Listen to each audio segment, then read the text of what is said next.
Dominique, comment ça va? Bien. Soirée difficile hier que tu m'as dit en arrivant, mais... La soirée, ça a été. C'est le petit matin qui était un peu plus difficile, mais comme disait ma grand-mère, que je cite tout le temps, si tu sais sortir, tu sais te lever pour travailler. Donc, à 8h30, j'étais à Télésambre pour un comité de gestion. Et c'est vrai parce qu'on s'est échangé des SMS.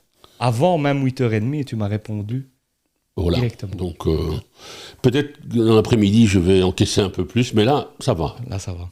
Merci en tout cas d'avoir accepté l'invitation. Je suis très content de t'avoir dans cette nouvelle émission du Break. Alors Dominique, l'homme aux mille et une vies, on peut te présenter comme ça, je pense. 7 comme les chats, disons. 7, c'est pas assez. J'en connais déjà, à mon avis, quasi 7, et je ne les connais pas toutes. Oui. J'espère qu'on ne va pas les aborder, parce que je dois pouvoir encore me promener sereinement dans les rues de Charleroi. Mais comment... Si tu nous expliques un peu ton parcours, alors pas pas tout ton parcours, sinon l'émission durerait 3 heures, mais comment finalement aujourd'hui tu es à l'université ouverte? C'est quoi les grandes lignes de ton parcours? Eh bien, d'abord j'ai dû aller travailler tôt parce que je viens d'une famille, et j'en suis fier, d'origine populaire. Et donc j'ai fait des études de technicien supérieur en agronomie sylviculture. Et j'étais un militant de la jeunesse étudiante chrétienne. Donc j'insiste sur le fait que je suis depuis une quinzaine d'années membre du Parti socialiste, homme de gauche, mais enfin, à l'époque, c'était la jeunesse étudiante chrétienne. Et à ce moment-là, j'avais rencontré pour des problèmes liés aux bourses d'études, un tout jeune député, Philippe Mestat, c'était je crois en 1977.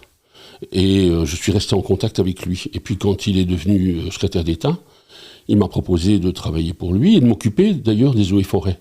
Mais très rapidement, j'ai fait autre chose parce qu'il se trouve que j'aime écrire. Et donc j'étais amené à collaborer aux écritures, aux textes, aux discours, etc. Et de fil en aiguille, voilà comment j'ai milité. Et à ce moment-là, en 88, je suis rentré comme secrétaire régional de la CSC pour les services publics, puisque je venais de la fonction publique. Et j'y suis resté 26 ans, étant vice-président national des services publics. Et puis, j'avais envie de revenir vers Charleroi, parce que c'était à Bruxelles. Ma maman était souffrante, donc il fallait que je m'en occupe un peu plus. Et puis, vraiment, on en parlera sans doute, mais je suis carolorégien, j'avais vraiment envie d'être utile. Et se crée l'université ouverte qui résultait de la fusion, l'absorption du CUNIC et du CIFOP, et de l'envie de créer un nouvel outil au service du développement des formations supérieures. Et donc voilà, j'y suis là. C'est un parcours de militant, mais aussi je me définis souvent comme un plombier. Je mets en œuvre des choses. Le monde politique à Charleroi aime voir loin, voir des utopies créatrices, c'est important. Et puis il faut des tâcherons qui, à un moment donné, trouvent le chemin entre un point A et un point B. Voilà, c'est à un moment donné, c'est mettre en œuvre, disons, et ça j'aime beaucoup. J'aime être immergé dans les choses concrètes. Donc tu démarres en fait dans le monde politique, ensuite dans le monde syndical, et puis aujourd'hui dans le monde de la formation. Quelle est ton analyse justement par rapport à ces trois mondes, peut-être un peu plus sur les relations entre le monde politique et le monde syndical? Comment toi tu l'as vécu en passant d'un à l'autre et puis en revenant et puis en modifiant finalement ta trajectoire, puisque Philippe Mestat c'était PSC à l'époque, je pense. Oui. Et puis voilà, aujourd'hui tu es plus proche du PS. Comment tu analyses justement cette trajectoire et ces relations entre le monde politique et le monde syndical? Alors, je me suis toujours senti homme de gauche, d'abord par mes origines, par mes choix humanistes, voilà. Et je rappelle que Philippe Mestat était un démocrate chrétien, donc voilà. Et un homme d'État, on va dire, au-delà des partis, je pense que Philippe Mestat c'était un vrai homme d'État dans tous les sens du terme. On le reconnaît aujourd'hui, mais donc longtemps, et même encore aujourd'hui au PS, je suis l'ancien démocrate chrétien, voilà, et je ne récuse pas cette trajectoire. Je vois aujourd'hui que c'est beaucoup plus apprécié qu'auparavant. On cite Philippe Mestat, mais ça n'a pas toujours été comme ça. Moi, j'ai vécu ton transfert en direct ceux qui t'accueillaient, tout le monde n'était pas... tout le monde ne t'attendait pas avec un bouquet de fleurs. Donc, je vais raconter une anecdote là-dessus d'ailleurs. En effet, donc j'étais toujours à gauche et militant au Parti social-chrétien, l'aile gauche. Et très honnêtement, des tas d'éléments ne me plaisaient pas parce qu'il y avait quand même une aile droite, etc. Mais enfin, à Charleroi, on pouvait s'inscrire dans une tradition de gauche. Et d'ailleurs, Philippe Messat, je ne veux pas faire parler un mort, mais disait qu'il avait un fond socialiste. Oui. Il n'était pas militant, pas membre, mais il avait des valeurs. Est-ce qu'il ne vient pas d'une famille, il vient d'une famille qui est un peu socialiste, non, Philippe Messat, ou je me trompe totalement? Si je me trompe, tu le dis. Je ne sais pas. Son papa est ingénieur au charbonnage du Roton et avait été lui-même militant démocrate chrétien. Il a failli être député. Et donc, je n'ai jamais eu de soucis avec, dans le débat idéologique, et je retrouve aujourd'hui, un âge vénérable, des gens avec qui j'ai milité, mais par exemple, en ce qui concerne le Parti Socialiste, d'abord, quand j'ai demandé mon adhésion, j'ai retrouvé une série de personnes, dont l'un ou l'autre qui, aux élections communales de 88, venaient dans mon propre jardin arracher mes propres affiches sur mes panneaux, donc, mais c'était des campagnes bon enfant, je n'ai jamais vu de bagarre ou des choses comme ça. Et alors, ça c'est ton problème de mémoire. Ça c'est ton problème de mémoire. Et je me disais à un moment, au fond, avec la trajectoire syndicaliste, je vais tout de suite être accepté. Et pas du tout. L'argument qui a pesé dans la balance, c'est que j'étais le fils de Loulou, qui vendait les meilleures frites de Ronsard et du monde. Et donc, j'étais très content d'abord pour elle. Et puis il me dit, voilà, à un moment donné, quand on voit un peu d'orgueil, c'est une bonne manière d'en avoir moins. Et donc, mais c'est vrai que, alors, ce clivage laïque est prégnant, je le sens, je le vis aussi, a fortiori, dans le monde de la formation, mais moi, ne m'a jamais vraiment marqué, parce que je n'ai pas été marqué par le cléricalisme. Oui. Les curés et les mouvements chrétiens que j'ai rencontrés étaient pluralistes. La CSC était pluraliste, le mouvement ouvrier chrétien était pluraliste. Et donc, je viens de l'Athénée du Gilly, j'ai toujours été dans l'enseignement... Tu as été à l'Athénée du Gilly aussi, comme moi, toi, officiel, oui, vraiment. Et hier, Antonino Mazzou, professeur à l'ULB, m'a connu à l'Athénée du Gilly. Donc, il y en a des gens qui sortent de l'Athénée du Gilly. Hein, énormément. Et donc, le professeur Esteban Martinez de l'ULB vient de l'Athénée du Gilly. Fabrice Laurent aussi vient de l'Athénée du Gilly. Fabrice Laurent, donc il y a... Oui, et justement, c'était... alors que c'était considéré à l'époque un peu... il y avait les écoles, les grandes écoles, les GES, l'Athénée de Charleroi, etc. J'ai dit, c'était plutôt... moi, c'est un choix de proximité, mais avec Mazzou, je disais hier, on avait vraiment eu un enseignement de grande qualité. Moi, j'ai pris le goût à la littérature, avec des profs qui m'ont marqué humainement, qui m'ont vraiment inscrit dans une filiation, notamment humaniste, vraiment. Mais je n'ai jamais vécu ce clivage catho, pas catho, mais je sens qu'il existe, je le vois beaucoup. Tu l'as vécu quand tu es arrivé chez nous, en fait. C'est à ce moment-là que tu l'as vécu. Je l'ai beaucoup vécu. Et encore aujourd'hui, dans toutes ces discussions, je suis le calotin de service. Le calotin de service, voilà. Alors que voilà, je suis agnostique et voilà. Et comme c'est Guy Bedos qui dit, j'aime bien cette phrase-là, il dit, je suis un anticlérical modéré, j'adore les églises vides. Donc voilà. Et donc, quand j'étais syndicaliste, donc quand je quitte, je travaille à l'ONEM pour aller à la CSC, alors j'arrête l'engagement politique. Je pensais qu'on ne pouvait pas être permanent syndical dans la fonction publique et négocier avec des personnes qu'on pourrait voir d'abord par la même appartenance ou dans un parti différent. Il me semblait que...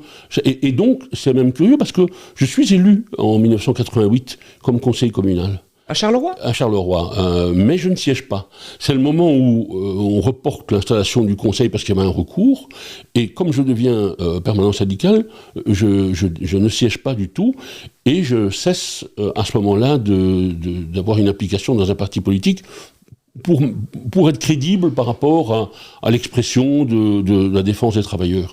Et j'attire l'attention là-dessus sur le pluralisme du mouvement ouvrier chrétien. Oui. Mon ami Fabrice Éclard dit des choses très justes là-dessus. Je crois je ne sais pas s'il est membre d'un parti ou s'il n'a jamais été membre d'un parti, et en tout cas, je n'ai jamais senti de choix partisans qui posaient problème. Il a un ancrage à gauche, et un certain nombre de gens m'ont marqué dans la vie. On parle de Philippe Mestat, mais Germain Capelman au mouvement ouvrier chrétien, François Martout, donc je n'ai pas connu, j'ai pas eu de père. Et donc, à un moment donné, j'avais des pères de substitution qui étaient des grandes figures du militantisme qui m'ont vraiment impressionné. Alors, tu es Carolo, tu l'as dit, et ça se sent dans tes nombreuses interventions, quand on se rencontre dans des réunions. Mais tu es avant tout Ransartois, parce que tu l'as aussi un peu dit, tu es fils d'une figure très importante à Ransart, parce que je pense qu'il s'arrête à ma génération, parce qu'on est les derniers, on est la dernière génération à avoir été à cette fameuse friterie Loulou, si connue à Ransart. Quel est justement ton regard par rapport à cette commune? Alors, je te demande pas est-ce que tu te sens plus Ransartois que Carolo, c'est pas l'objectif, mais tu as quand même un côté très très du quartier, comme je l'entends, où tu es un connaisseur, tu connais toutes les histoires de toutes les rues de Ransart, où je me suis baladé avec toi dans Ransart, où tu vas me dire, cette maison-là, il y a eu ça, où telle personne a habité. Ça vient d'où finalement cette passion pour Ransart? D'abord, je crois qu'on a besoin de racines, c'est vraiment la commune de mon enfance. J'avais une part de nostalgie parce qu'un peu partout je vois qu'on construit, et c'est un peu normal qu'on construise des maisons, mais je me rappelle la salle des fêtes de Ransart, ma grand-mère y mettait ses moutons, ma grand-mère avait beaucoup de moutons, et donc j'ai des souvenirs, alors j'ai une bonne mémoire aussi, ce qui fait que je retiens les choses, donc je me sens Ransartois. Ce n'est pas opposé à Carolo, je me sors de Charleroi, mais c'est une commune très particulière, Charleroi, parce qu'au fond, là où dans les fusions il y a un centre, au fond, Charleroi était la plus petite commune des 15, et elle était sociologiquement différente. Charleroi, centre, n'était pas socialiste, par exemple.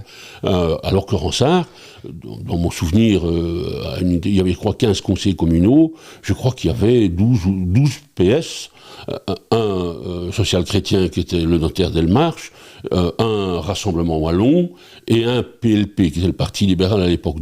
Mais j'allais assister au conseil communal où j'aimais beaucoup.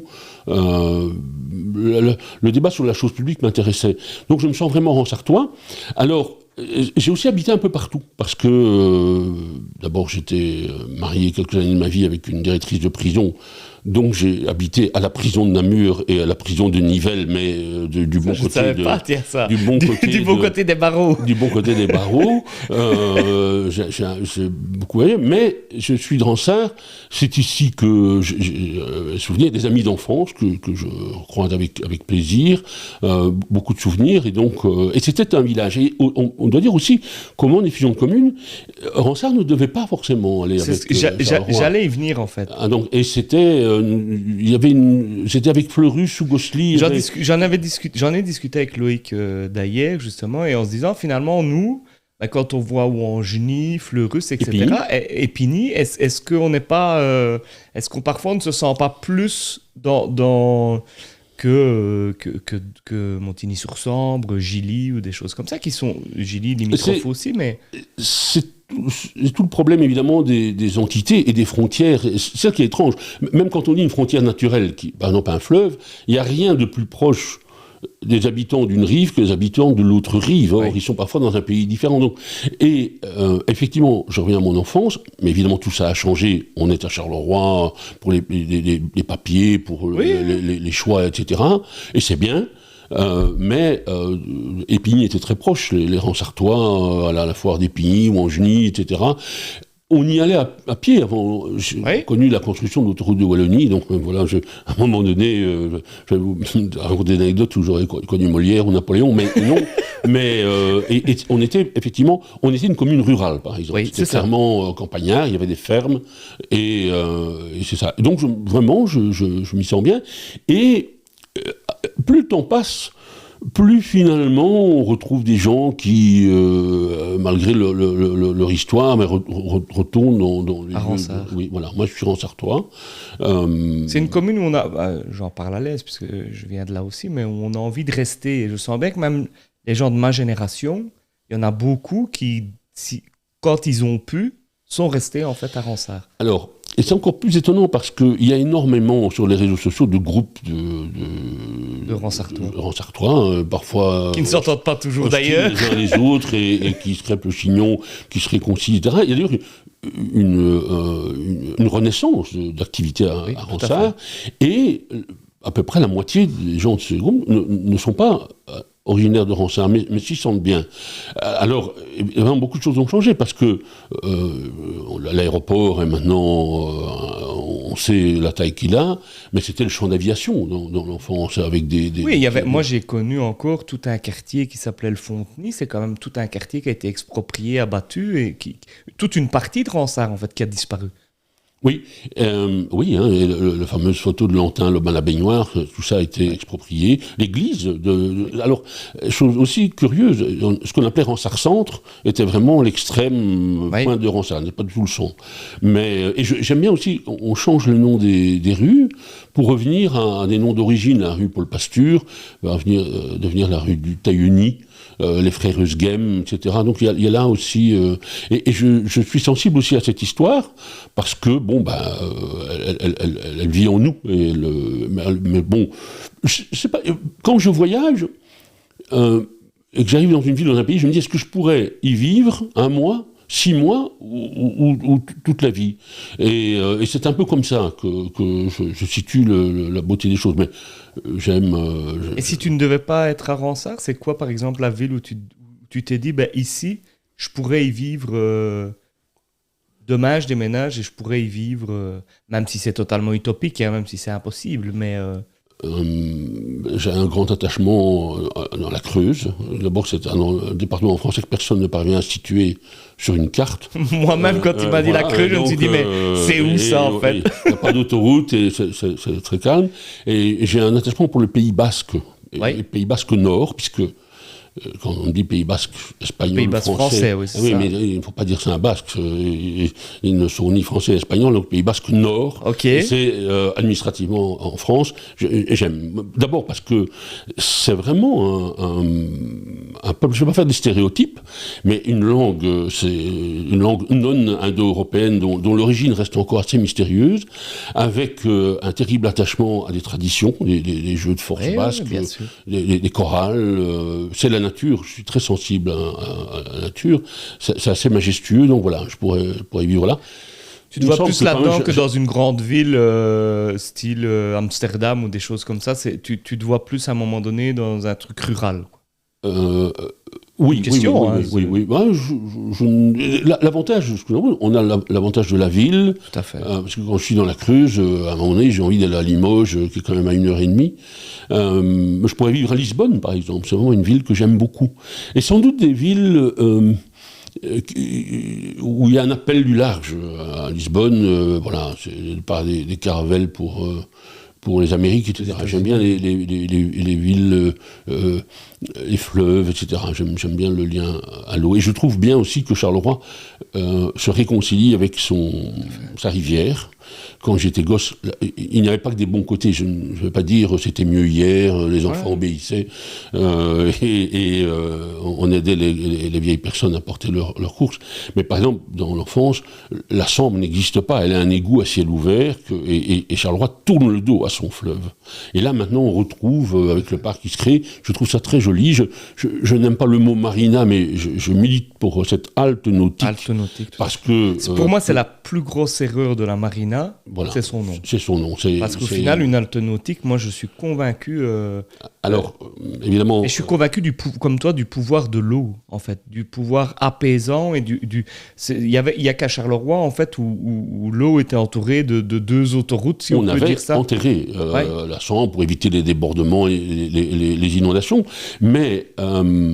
Quand tu vas dans d'autres villes flamandes, j'étais à Gand, qui n'a rien à voir avec Charleroi, mais tu ne fais quasi que de balader Bien sûr. autour de l'eau, en fait. Gand se structure autour des quais et une vie Et Bruges aussi, Amsterdam aussi, voilà. enfin, oui, c'est ça. Alors, Bruges a une autre caractéristique, c'est que, en fait, pendant plusieurs siècles, elle est totalement ignorée. C'est une sorte de musée déguisé en ville, Bruges. C'est pas le cas de Gand. Gand, je trouve plus Malines. Ce sont des villes où le passage à la rivière. Et donc, je reviens sur la Sambre. Alors, Marina, maintenant, tout le monde, quand on questionne, dit que c'est un autre qui a trouvé le nom. Personne ne veut. Hein, le succès a une grande famille, mais l'échec est orphelin. Et donc, le mot est bête, parce que c'est pas de ça qu'il s'agit. Mais il y a un énorme tourisme de voies d'eau. Et surtout, par exemple, c'est une alternative au logement. Un certain nombre de personnes âgées logent sur leur bateau qui fait 16 mètres ou 17 mètres et parcourent comme ça, on peut aller à peu près partout, sauf dans les Alpes, avec un bateau.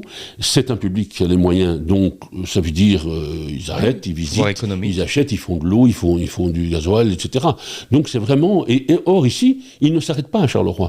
Ils vont vers l'Angly ou... ils y passent, en fait. Donc, ils y passent, mais ils ne savent pas s'arrêter. Ah oui, il suffit d'être à la terrasse du quai 10 et on voit passer des 15 mètres, hein, des petits bateaux. C'est un public qui parcourt l'Europe comme ça. Et ça me frappe, notamment en France, où ils ont retrouvé un certain nombre de rivières. Le canal du Midi est vraiment un lieu de tourisme, puisqu'on peut aller de l'Atlantique à la Méditerranée. Il y a comme ça un certain nombre de villes en Bourgogne, sur le canal de Bourgogne ou le canal de Briare, etc., avec réellement alors, c'est pas des milliers ou des millions, mais c'est un véritable tourisme et c'est intéressant. Et puis, voir la ville depuis l'eau, c'est un tout autre... je n'avais jamais fait, avant 40-50 ans, une petite croisière sur la Seine à Paris. Je trouvais ça kitsch, je trouvais ça ridicule. Et puis un jour, j'ai été invité dans un voyage du personnel, et la ville était tout à fait différente vu du Moi, dès que je peux, je le fais. C'est un truc, dans toutes les villes, c'est comme le fameux bus rouge où tout le monde trouve ça ringard. Moi, je trouve que dans le bus ou sur l'eau, si tu sais le faire, comme tu dis, tu as une vision totalement différente que quand tu es en train de marcher à pied. Et les vues sont totalement différentes. Je suis d'accord avec toi. Et alors, on a une toute autre perspective.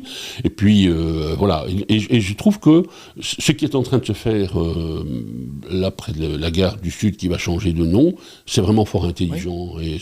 Et je pense que, même en tant que, là, et je viens du tourisme, s'il y avait un bateau qui passe même les usines de ce côté-là pour aller voir, mais d'être sur l'eau, la vue serait totalement différente. Alors, je l'ai organisé plusieurs fois. Un embarquement à Charleroi, c'était à hauteur de la Nouvelle Gazette à l'époque. Oui. Et on allait jusque l'Andely en péniche. Et moi, c'était aussi une activité pour les militants, pour un avant-été. Et effectivement, c'est très beau, c'est très impressionnant, parce que ce Charleroi, qui ressemble un peu à la route de Mons, cet endroit où on a l'impression d'être à Cincinnati, ma grand-mère, à nouveau, la cite, disait, c'est tellement laid que c'est bien, c'est tellement laid que c'est beau, et c'est impressionnant. Donc, je trouve que c'est un tourisme qui porte un curieux nom, administrativement, on appelle ça le tourisme macabre, mais c'est pas du tout ça, mais c'est Urbex, c'est ce qu'a fait Nicolas Buissard. C'est ce que j'allais dire. Des choses vraiment, et c'est intéressant de découvrir. Et les gens s'en offusquent au départ, et je m'en suis offusqué au départ, quand on en avait discuté avec lui. Et au final, quand tu vois le nombre de personnes que ça amène et qui repartent avec un autre a priori que quand ils sont arrivés, c'est aussi très interpellant. Les reportages que ça génère, effectivement, des gens découvrent une autre... les époux, pour celles qui font la boucle noire, c'est vraiment... là aussi, par exemple, les Terry, ça fait partie clairement de mon enfance. Il y en a, Je crois plus qu'il y en a à Ronsard, mais il y en a un, mais on ne peut pas monter. Il y a celui à la rue Bonnevie, sur lequel on peut pas. Le terri qui fume, comme on terri qui brûle depuis. Mais en face, il y avait la rue à Paumé, il y avait le terri du 5, la rue Baudou, c'est là où c'est la chèvrerie des Saules. Ça fait partie de mon enfance. Et c'était les montagnes. Donc il y a eu un film qui est sorti il y a 4 ou 5 ans, qui s'appelait Charleroi, le pays aux 60 collines, parce que ça rythmait le paysage, quoi. C'était vraiment... Alors une passion alors peut-être que tout le monde ne la connaît pas chez toi, c'est la passion pour l'écriture, pour la lecture et pour l'écriture. Parce que tu es quelqu'un qu'on peut rencontrer dans un resto, seul à midi, qui lit son livre, qui s'arrête pour manger et puis qui relit son livre sur ta pause. C'est quelque chose qui m'a toujours... pas interpellé, mais en me disant, tiens, c'est drôle parce que tu es quelqu'un qui échange énormément, qui a le goût de la table, le goût des grandes tables et de raconter, d'anecdotes et des choses comme ça. Et puis, à côté de ça, tu te retrouves tout seul dans un restaurant avec ton livre et on voit que tu es plongé, concentré dans... D'ailleurs, je t'ai rarement vu sans un livre à la main. Alors, oui, c'est parce que dans l'enfance, le livre, ça a été les clés de ma prison. Je veux dire, je n'ai pas la télévision. J'ai d'une famille populaire, j'en suis très fier, mais on ne faisait pas de grands voyages. Et le livre m'a fait roi. Les Trois Mousquetaires. Un des premiers voyages que j'ai fait tout seul en 77, j'ai pris le train et je voulais à La Rochelle parce que c'est sur les derniers mots des Trois Mousquetaires, à La Rochelle, le siège de La Rochelle. Donc, et les lieux avaient aussi pour moi beaucoup de portée littéraire. C'était des lieux, les copains de Jules Romain, c'est Ambert et Issoire, et où il n'y a pas fondamentalement quelque chose à voir, enfin c'est des riantes communes, mais... Et donc... effectivement, j'ai besoin de lire, c'est physique, j'ai un très mauvais sommeil. Je crois que le sommeil est le privilège de l'enfance, mais donc vers 3h du matin, je m'éveille tous les jours que Dieu fait. Pour prendre une expression... Après, mais voilà. Et après, tu t'étonnes de te faire traiter de calotin et tu sors tous les jours que Dieu fait. Et donc, je lis, j'ai besoin de ça.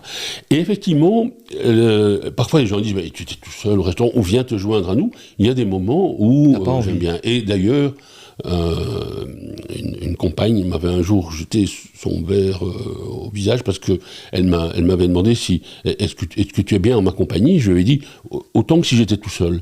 Et elle avait pris ça comme une sorte de méchanceté. C'était pas très élégant. On peut quand même y revenir que c'était pas très élégant comme réponse. Mais pour moi c'était vrai. À un moment donné, j'aime bien. Et effectivement, une lecture et en mangeant, c'est un moment. Alors d'autres moments, c'est vrai. J'ai le sens des copains. Oui. Donc ça, à un moment donné, se retrouver les uns les autres, et puis, et là, c'est pas de la gaudriole, mais voilà, j'ai le sens de l'amitié. Maintenant, c'est un mot qui est galvaudé. Hier soir, quelqu'un que je ne connaissais pas vient vers moi, il dit, nous sommes amis sur Facebook. Hein, donc, c'est un peu comme être millionnaire au Monopoly. Et donc, mais j'ai le sens de l'amitié. Et il y a des amis que je garde, malheureusement des amis que je perds, avec lesquels je peux me fâcher, ou ils se fâchent avec moi, ça peut arriver aussi, mais donc, oui, c'est la lecture, l'écriture. Et l'écriture, j'allais y venir, à quel moment, parce que ça c'est quelque chose quand même qui est méconnu des gens, c'est que tu écris énormément. Ça t'est venu comment finalement cette passion de l'écriture? T'as écrit pour des gens connus, enfin voilà, après tu dis ce que t'as envie d'en dire. Donc, en fait, je rentre au service militaire, la génération qui fait encore ce service militaire, et, mais j'avais acheté une petite maison à Ronsard, et donc je devais payer mon prêt hypothécaire. Et comme soldat, j'avais 75 francs belges par jour. Et donc, à ce moment-là, mon prêt à la CGR, j'ai reçu une lettre très gentille d'abord, en disant « Monsieur, votre paiement a sans doute croisé le courrier, n'en tenez pas compte. » La deuxième lettre était « Monsieur, nous avons, toujours malgré... pas reçu. » À la troisième ou quatrième lettre où on disait qu'on allait mettre l'immeuble en vente, je me dis « Il faut que je sorte de cette situation. » Et alors là, comme au service militaire, on a beaucoup de temps devant soi, etc., j'ai écrit un roman policier. Maintenant, c'est très à la mode. Les carolingiens écrivent des romans policiers.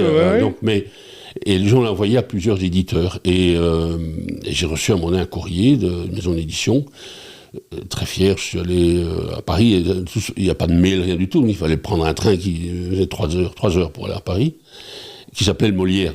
Et je me disais, voilà, on va signer un contrat, et à moi, la grande vie, à Monte Carlo, on s'arrachera des dédicaces, etc. Donc là, je me voyais déjà, la chanson. Et là, l'éditrice m'a dit, d'abord, elle m'a dit, vous êtes un petit con, on n'écrit pas un roman policier à 20 ans. Mais puis elle m'a dit, mais il y a quand même des choses qui me disent que vous avez quand même une patte, etc. Alors elle m'a dit, je vous propose de vous racheter ce texte, on va le retravailler, j'ai un auteur qui est un peu en panne, il est dépressif, je ne sais plus trop ce qu'il y avait, on va retravailler ça, on va changer les lieux, parce que ça se passait à Charleroi, et donc maintenant le livre, le procureur du roi s'appelle Charleroi, on m'a quand même maintenu des choses comme ça, et surtout, elle m'a proposé de me donner une somme, là, tout de suite, qui me permettait de payer ton prêt à la CGF. La traite. Et voilà comment, à un moment donné, t'es devenu écrivain sans... Et pour les autres. Donc, et ça me convient. Parce que je ne suis pas équipé mentalement. Je ne dis pas que j'aurai eu du succès. Je n'en sais rien. Mais je ne suis pas équipé mentalement pour la notoriété. Voilà, ça ne m'irait pas, ou je ferais le con, je ne sais pas. Et donc ça me convient bien. Finalement, ce qui me plaît, c'est l'écriture. Oui, c'est ça. Et là, récemment, j'ai des collaborations pour discours. Et au fond, là, la sanction, elle est immédiate, parce que c'est le commanditaire, c'est mettre en mots ce qu'il a à dire, et puis il reçoit, il ne reçoit pas, il est content de la prestation, pas content de la prestation. Moi, le travail d'écriture. Alors j'écris à l'ancienne aussi, donc avec un stylo, avec du papier, il y a tout un rituel, et j'en parlais hier avec Antonino Mazzu, le frère de... qui a dû se faire un prénom, mais qui est un professeur de littérature à l'ULB, un spécialiste de la poésie d'Yves Bonnefoy, et on s'est aperçu qu'on a à peu près la même trajectoire par rapport à l'écriture, par rapport à la littérature. On a le même rituel par rapport à des livres. C'est plaisant.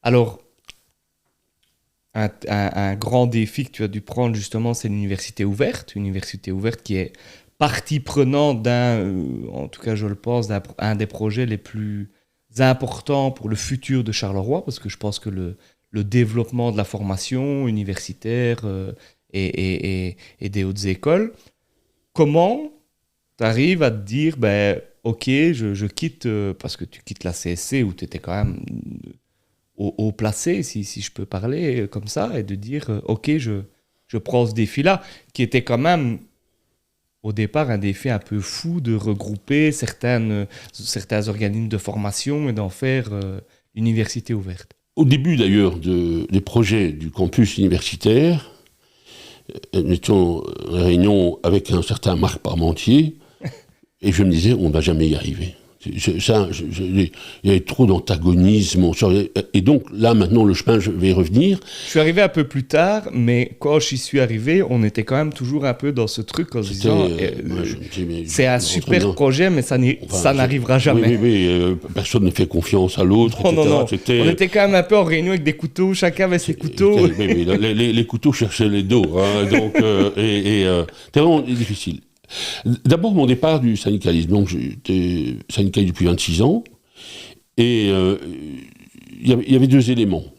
J'étais devenu moins syndicaliste parce que quand on est le patron d'un syndicat, c'est un moment un peu schizophrénique. Oui. On est patron quand même. Oui, voilà. Et donc, un jour, après la signature d'un accord interprofessionnel, je me suis surpris à lire l'accord. En tant que patron. En tant que patron. Et je me suis dit, là, il y a un souci. L'autre élément, c'est que j'avais en charge les transports en commun, les TEC, et j'étais devenu le syndicaliste qui allait dans des émissions de télévision pour dire qu'il était contre les grèves. J'ai toujours dit que la grève était une arme ultime, c'est une arme importante du mouvement ouvrier, mais qu'elle ne doit pas être galvaudée, qu'elle n'est pas... on ne dépose pas un préavis de grève pour entamer des négociations, c'est le type. Donc je trouvais que... Tu te retrouvais moins dans la manière de faire... Je ne me retrouvais plus du tout. Donc à un moment donné, je voyais, des gens m'appelaient, par exemple, je me rappelle, à Charleroi, j'étais marqué par une dame qui m'a appelé, elle allait faire une chimiothérapie sur le site de Vézal, elle n'avait pas de voiture, elle me demandait comment elle allait faire, quoi. Et donc ça, ou des parents qui, avec leurs gosses, les bus avaient amené à l'école, mais elles ne les ramenaient pas. Donc tout ça me posait problème, et je toujours dit que dans les transports en commun, il n'y avait pas une maturité sociale de la direction et des organisations syndicales, mais le recours à la grève était trop systématique. Et donc, je ne m'étais pas attiré trop de sympathie en disant que un jour ou l'autre, il allait falloir déposer un préavis de travail et puis un préavis de grève. Et donc je me suis dit... Ça n'a pas dû être fort apprécié. En effet. Et donc, et je me suis dit à un moment donné, voilà, je deviens une sorte... à nouveau, une métaphore religieuse, mais Monseigneur Gaillot, c'est-à-dire quelqu'un qui dit le contraire de la doctrine de son organisation. Donc je ne me sentais plus vraiment sur mon centre de gravité. J'essaie de faire le boulot correctement, je n'étais pas mis en difficulté, mais donc je savais qu'il fallait faire autre chose. Et puis, deux choses se sont produites. C'est évidemment, ma mère était souffrante, donc je voulais me rapprocher de Charleroi. Et puis, à ce moment-là, il y a eu tout cet enjeu, et je vais en dire deux mots, sur le fait que Charleroi souffre d'un déficit de diplômés. Oui. Il y a des raisons historiques, socio-économiques. On sait que l'école, qui devrait être un outil d'émancipation, est souvent un outil qui reproduit les inégalités sociales, de plus en plus d'ailleurs. Il y a des stéréotypes où des gens disent « non, l'UNIF, c'est pas pour nous », etc. Non, l'enjeu de la formation permanente, la formation continue, me paraissait important. Et donc, un certain nombre d'acteurs à Charleroi m'ont dit mais écoute, les aspects de formation, tu connais le service public, tu es syndicaliste et donc le clinique sur n'allait pas trop bien, etc. Et j'ai sauté tout de suite sur l'occasion parce que je me disais c'est vraiment un enjeu majeur pour la région de Charleroi. Il s'agit, comme nous n'avons pas le siège principal d'une université, évidemment nous avons quasiment 10% de moins, parce que la proximité avec une école supérieure joue beaucoup, quand on ne doit pas prendre un code, se déplacer, etc. Et ensuite, côté financier, et puis même au côté de l'idée, en se disant quand c'est à Mons, t'es à Mons, mais tu t'essayes l'UNIF à Mons parce que ça ne va pas entraîner. À côté, ça n'est pas compliqué. Et d'autre part, il y a évidemment des Carolos qui font des études supérieures, mais un sur deux ne revient pas. Tout à fait. Ils continuent à aimer... Et c'est pour moi, une des plus grandes difficultés de Charleroi, c'est qu'il y a un côté, dès que tu réussis, tu t'en vas. Oui. Et donc, il faut renverser ça, et j'espère d'ailleurs que la création du campus va le faire. Et donc, je me dis, c'est vraiment un bel enjeu. Effectivement, il y a une part de risque, mais au moment où j'ai choisi ça, je me disais, bon, au pire, je me plante, voilà, je suis pas manchot, je ferai autre chose, mais il y a une part... et puis, je ne mise pas sur l'échec quand on démarre, on dit, on va le faire. C'était difficile au début parce que, d'abord... il y avait des ricanements quand on disait on va faire un campus à Charleroi, on va créer une offre de formation universitaire, on va mettre tous les acteurs autour de la table, etc. Et ça s'est fait. Et donc hier, il y avait la rentrée académique du campus. L'année prochaine, ce sera une réalité. On aura une esplanade qui ira de l'Éden, Palais des Beaux-Arts, le BPS 22, la Cité des Métiers, le navire amiral, le Zénobgramme, jusque ce qu'on appelle le rond-point du Marsupilami, et même de l'autre côté, puisque l'hôpital Notre-Dame GHDC va devenir, aura une dimension scolaire avec la Haute École Louvain-Hainaut et l'Université de Louvain. Et donc c'est vraiment un bel enjeu. Je n'ai jamais regretté de ce choix-là. J'ai eu la chance, déjà quand j'étais syndicaliste, j'aimais bien cette phrase de François Martoux qui disait que j'avais pas un salaire, mais l'organisation me dégageait du souci de gagner ma vie pour vivre de ma passion. Et j'ai vu ça aussi, à un moment donné, j'ai vu ça aussi à l'Université ouverte. Il y a des moments où on se décourage, des moments où on a des décisions difficiles à prendre. Il n'y a pas de regret en se disant j'aurais dû faire autre chose. Mais, donc, et là aussi, je me suis dit que je n'allais pas m'accrocher, donc à un moment donné, je voudrais aussi avoir un peu plus de temps et de loisirs, bien que les gens doutent de ça, en disant tu vas t'ennuyer, tu auras des choses. Mais il y a pas mal de choses encore en vue, et ce sont des chouettes enjeux, vraiment. Et hier, c'était enthousiasmant parce que on voyait. Alors, on a un momentum. Hein, la rectrice de l'ULB, Annemie Chose, est une carolorégienne. Oui. Le recteur de l'université de Mons est un carolorégien, dont la maman d'ailleurs a tenu un magasin à Ronsard. Philippe Dubois me le dit de temps en temps. Et donc, on a vraiment ce moment où on peut miser sur Charleroi. Les planètes qui s'alignent pour Charleroi par rapport je à pense, oui. Et demain, justement, tu disais, je dois réfléchir. Enfin, les gens me disent que je vais m'ennuyer ou quoi. Comment tu vois justement où est-ce que tu te vois en fait dans 10 ans? 10 ans, je commence tout doucement avec la vie que je mène à me dire que dans 10 ans, mais là... j'irai autre chose. Du bois. Mais je n'ai pas de souci avec. J'ai des soucis avec la dégradation, pas avec l'idée de la mort. Voilà.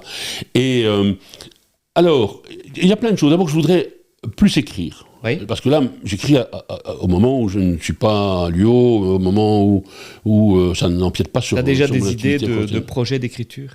Oui. La forme romanesque, plus, par exemple. Ah oui. Ça me plairait vraiment de revenir, en fait, à tes premiers amours, de dire je vais écrire des romans. Quoi. Oui, voilà, une forme romanesque. Et puis. Policier ou... Non. Moi, je aucun sens. Par exemple, j'ai pas d'imagination. Donc, moi, ça doit s'inspirer du réel. Et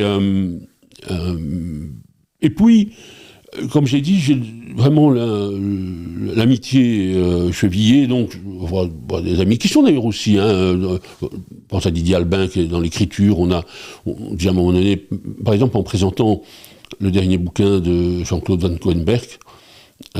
Et après la présentation du bouquin, il racontait d'autres anecdotes et je lui dis mais ce qu'il faut faire, c'est pas un livre, c'est une sorte de pièce de théâtre, pas pièce de théâtre, mais un seul en scène dans lequel il raconterait, parce que en plus je crois que c'est un vrai raconteur. Moi j'ai pas ce talent-là. Donc ça c'est pas vrai. En plus je crois les blagues j'oublie, etc. Georges Olive aussi parfois les éléments, parce que sinon la réalité parfois terre à terre. Mais je ne crains pas de m'ennuyer parce que je ne me suis jamais ennuyé 10 minutes dans ma vie. C'est ça. Donc même au service militaire, j'y reviens, les que sais-je, avaient exactement la dimension de la poche de Battle Dress, et donc où il y avait des fils partout, je lisais. J'achetais ça dans une bouquinerie, et je lisais. Donc je ne me suis jamais ennuyé, et je ne veux pas l'ennuyer. Je pense par exemple qu'à Ronsard, il y a des choses à faire. Il faudrait relancer l'écriture sur l'histoire de Ronsard. Je suis étonné de voir donc ces néo-Ronsartois sur des groupes qui parlent de Ronsard, mais avec une méconnaissance de la vraie histoire. Et vraiment des éléments importants, parce que c'est une commune riche, comme toutes les communes, hein, chacun voit midi à son clocher, mais je trouve que ça c'est passionnant, il y a plein de choses, et alors, parfois des récits, ce qui me plairait aussi, c'est de voir des gens qui se disent, moi j'ai envie de raconter, quand j'étais beaucoup plus jeune, j'étais une sorte de ghostbuster, je rencontrais des vieux que plus personne ne voyait, et j'aimais bien faire parler d'eux, des souvenirs, des histoires, oui, voilà. Donc, et alors ça. Tu verrais bien mettre tout ça dans un ouvrage. Oui, c'est ça. En disant, je n'ai pas été énormément acteur de faits majeurs, mais j'étais souvent témoin. J'étais là. Je comprends ce que tu veux dire. À un moment donné, j'accompagnais le grand homme à un endroit, et donc. Il y a moyen de raconter, je n'ai pas fait l'histoire, je n'ai pas pris Constantinople, mais à un moment donné, des anecdotes, et c'est étrange parce qu'avec le temps qui passe, parfois je lis des choses, et je me dis, mais ça ne s'est pas du tout passé comme ça. C'est pas. Ça m'est déjà arrivé aussi en me disant, d'y raconter des trucs, et tu dis, mais en fait, moi je pense que. Et pourtant, je suis moins. Mais je me dis, mais moi j'étais là, mais ça ne s'est pas du tout passé comme ça. On arrive à un moment d'interview où on inverse un peu les rôles, alors l'invité est prévenu, c'est de se dire, tiens, à un moment donné, l'invité me pose une question. Est-ce que tu as une question en tête Oui. Alors, que je dis à chaque fois, je ne suis pas au courant de la question, et il n'y a pas de joker, donc je suis obligé d'y répondre. Oui, mais je ne... Oui, tu ne vas pas m'amener... Non plus, donc, je savais que j'allais te poser une question, donc j'ai un peu réfléchi. Tu as évidemment un mandat politique important, tu t'es impliqué, c'est ta vie. quels sont les obstacles que tu rencontres auxquels tu ne t'attendais pas? C'est une bonne question. Alors, il y en a plusieurs. Je pense qu'il y a un obstacle avec lequel j'ai le plus de difficultés, c'est le temps que prennent les choses dans la fonction publique. J'ai travaillé dans l'associatif, où, je le dis toujours, on imaginait un projet le vendredi et on le lançait le lundi. Et ça, c'est vraiment quelque chose, je suis un peu arrivé un peu arrogant aussi en disant on va changer la ville. Enfin, on m'a reproché cette phrase de dire moi je veux bouger les lignes, je veux pousser, essayer des trucs. Et ça, je me dis que c'est plus compliqué qu'il n'y paraît. Et je peux parfois comprendre certains qui perdent le feu sacré. Alors je les comprends moins quand ils décident de rester, de se dire bah, j'ai perdu le feu sacré mais je reste.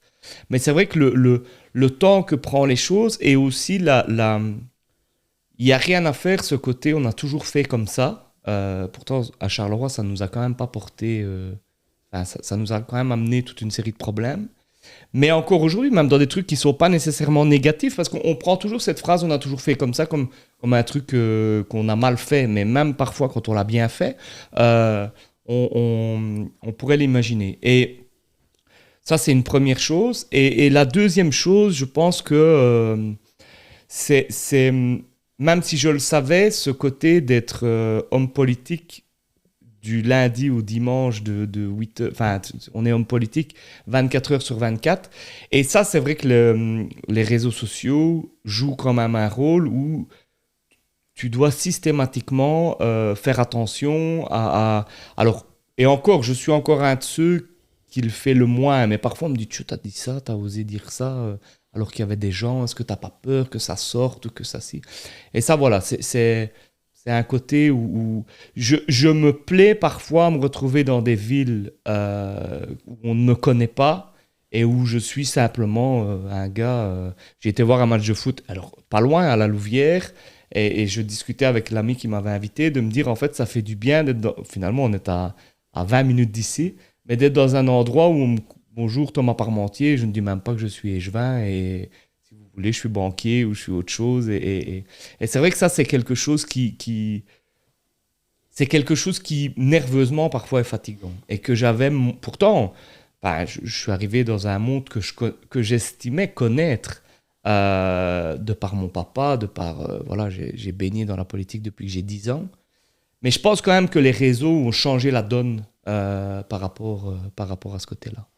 Dans la critique des politiques, parce que aussi le rapport à l'autorité, le rapport Tout à fait. A changé. Les hommes politiques se font injurier sur les réseaux sociaux, c'est effrayant. Et j'ai fait un peu de politique, comme je l'ai dit, pas beaucoup, parce que d'abord, je n'avais pas les aptitudes pour faire ça, et j'ai assez vite pensé que j'étais pas fait pour ça. Pour les éléments que tu donnes, et c'était avant les réseaux sociaux, et avant le fait que tout le monde se balade avec une caméra. Tout à fait. C'est aussi le problème. Parce que ça change tout. Allez, quand on voit, je ne sais plus de quel pays, la première ministre qui se fait quasi traîner dans la boue parce qu'elle est dans une soirée, dans une maison privée, où à un moment donné, elle est saoule. Elle se lâche. Ah non, donc c'est... On en a même à se dire, et voilà, j'ai eu un souci à un moment donné avec un mandataire en plus qui fait une photo d'une bagnole qui est mal garée en disant Alicia Monard, parce que c'était elle, t'apprendras à bien te garer. Oui, j'ai vu ça récemment. Là, je ne comprends plus, en fait. Je suis dans un truc où je ne comprends plus. Et c'est quand même attisé par les médias qui disent, tiens, t'as pas un petit truc à me dire sur choses qui existaient déjà. Mais voilà, c'est des codes que moi, j'ai du mal à... Il n'y a plus d'espace privé. On peut se lâcher, on peut faire l'idiot. Ouais. Et avec une opinion qui est intransigeante, qui voudrait à la fois... que l'homme politique ou la femme politique soit comme les autres, mais quand même différent, et donc il faut qu'il soit pauvre, vertueux, donc oui, et alors, on en discutait dernièrement, avec ce côté où, au final, tu te retrouves dans des réunions compliquées pour gérer la zone de secours, pour gérer les finances de la ville, mais si tu n'as pas été au thé dansant je dis à Ronsard, il n'y a plus de thé dansant, mais prenons Ronsard, comme ça je ne me fâche avec personne, on te dira, oui, mais t'as vu, une vénée, hein. Ben oui, d'accord, mais j'étais... Philippe Messat appelait ça le parcours du combattant. Donc c'était le week-end à ce moment-là. Parce que maintenant, on attend ça tous les jours.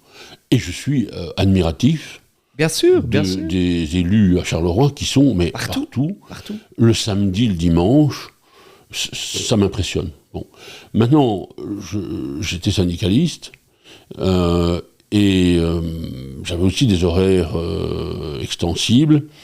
Et je ne m'étais pas attiré de sympathie en disant que si on écrivait une histoire du syndicalisme parce que les hommes... Je souris parce que je sais ce que tu vas dire. Parce que les hommes n'avaient pas envie de rentrer chez eux, on aurait, à mon avis, la clé d'un certain nombre de choses. Donc, cela aussi a changé. Par exemple, la préservation... Je vois ça chez Thomas Dermine, par exemple. Une préservation de son espace privé. Tout à fait. Et il ne la met pas en scène, mais il peut la décrire avec beaucoup de simplicité. La semaine dernière, on le voyait avec sa fille dans une séance de lecture. C'était à la fois émouvant, touchant, et je me disais, mais il prend le temps, alors que j'ai connu cette génération d'hommes politiques qui n'a pas vu grandir ses enfants, qui aujourd'hui dit, j'aurais aimé le faire et je suis passé à côté de quelque chose.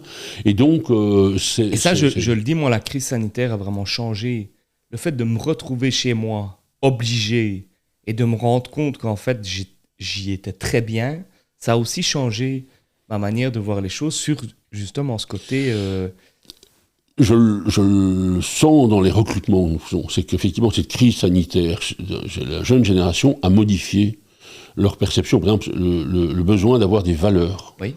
Pas un salaire, mais des valeurs. Des gens qui postulent me questionnent sur y compris dans le privé. Je discutais avec un patron de Proximus qui me disait qu'en fait, le salaire devenait...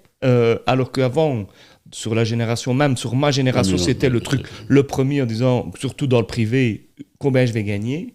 Il disait, voilà, est-ce que je peux télétravailler, c'est quoi les bureaux, comment vous voyez l'agencement du truc, avant de discuter du salaire. Oui, ça c'est bien, je trouve. Mais c'est plutôt c'est positif, générationnel. Hein. Je suis perplexe quand j'ai ces questions-là, mais je prends en compte que c'est une donnée, et tant mieux. Et aussi, voilà, d'être en accord. Le Covid a amené ça, et comme je suis dans le monde de la formation continue, je le vois souvent, les gens qui prennent des formations continues, c'est pas forcément parce qu'ils n'ont pas de formation initiale, mais c'est parce qu'à un moment donné, ils veulent changer totalement. Et donc, à Charleroi, on aime bien faire du pain, mais il y a eu pas mal de boulangers qui sont devenus boulangers parce qu'à un moment, ils voulaient travailler de leurs mains. Parce qu'il y a eu... On est aussi... Et toi-même, tu l'as fait, tu as changé plusieurs fois de vie. Oui, c'est ça, mais je ne suis pas devenu viticulteur ou... Non, d'accord, mais entre... patron du syndicat et patron de l'UO, il y a quand même une différence de travail, c'est un autre monde. Mais c'est pas... parce que moi, j'ai vu des gens qui, tout d'un coup, sont devenus ébénistes. Oui, je comprends. Et disaient, mais j'ai besoin de rapports au tactile, etc. Et ça, c'est impressionnant. Et je dois te dire des choses aussi, même si ça paraît étonnant. Le premier confinement, j'en ai un souvenir presque bienheureux. Écoute, moi, je n'ose pas trop le dire parce que je pense qu'il y a des gens qui ont vécu des catastrophes humaines, des catastrophes économiques. Perdu leur emploi, etc. Mais moi, voilà, j'ai vécu une période où j'ai pu me poser, réfléchir à ce que je voulais réellement, quel est le rapport avec mes enfants, quel est le rapport avec ma femme, avec ma famille, avec finalement, tu reviens c'est un peu bateau de le dire, mais tu reviens aux priorités de base et tu te dis, tiens, il ne faut pas oublier, en fait. C'est parfois ce que je me reproche à certains moments, en me disant, finalement, après la vie reprend très vite ses habitudes, son cours et son truc, en disant, je ne serai pas là aujourd'hui, je ne serai pas là demain, je ne serai pas là... Ah oui, on est vite repris dans la sarabande. Mais le premier confinement, alors, tu as raison, les gens ont perdu leur emploi, ont eu des angoisses le lendemain. Ont perdu des proches aussi. à l'époque, ma compagne était infirmière dans une unité de soins, donc elle revenait avec les marques de ce masque qui était épuisé. Elle avait téléphoné à des gens en disant votre maman, votre papa sort de réanimation, demain vous viendrez, et pendant la nuit, la personne décédait. Ouais. Donc il y a des situations atroces, j'en suis bien conscient. Mais pour ce qui me concerne, j'allais parfois au bureau, il y avait avec moi. Donc, il n'y avait plus de mails qui arrivaient en disant où es-tu, quoi, comment, etc. Et j'éprouve ça de façon moindre, mais une fois par an. Quand on part en vacances, en congé... Tu vas anticiper ma dernière question, comme t'es là. Ah, mais les premiers mails que l'on reçoit, c'est où es-tu, à Zap pour demain. Et puis, tout doucement, le monde s'habitue à l'absence. Et après tout, quand on revient 15 jours, 3 semaines après... Il n'y a pas non plus... voilà. Là, c'est pas tombé. Voilà, à un moment donné... et c'est bien aussi de se dire... Parce que peut-être que ça nourrit aussi... ce sont des réponses à nos propres angoisses. Oui, c'est vrai. De se sentir indispensable. Mais comme dit l'adage, les cimetières sont remplis de gens irremplaçables. Et donc, mais le premier confinement, parce qu'après, effectivement, c'était plus inquiétant, il y avait quand même... bon, mais même, y compris le rapport aux objets, puisqu'on ne savait plus aller dans les magasins, il fallait anticiper, etc. C'était un moment d'apaisement. Je ne suis pas marqué par l'aéroport, le bruit, je suis habitué, j'habite Ronsard, mais je ne suis pas dans l'axe de la piste.